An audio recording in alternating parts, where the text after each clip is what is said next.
Você é angolano e não fala quimbundo? Calma, em 1 minuto você já vai falar. Em quimbundo, para dizer olá, usamos eyo para perguntar e emu para responder. Repita comigo. Eyo, emu. Quer saber o nome de alguém? Diz assim. Digina die nai e para responder, digina diame. Para perguntar onde mora, é simples e fácil. Watungu Kwebi, Ngatungu Kuluanda.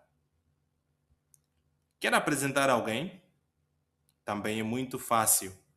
Yu Mukajiwami, esta é minha esposa. Yu Kambadiami, este é meu amigo.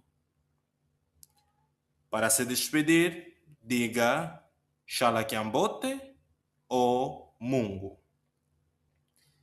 Isso é só 1 minuto de quimbundo. Se você quer falar de verdade, puxe-nos no WhatsApp.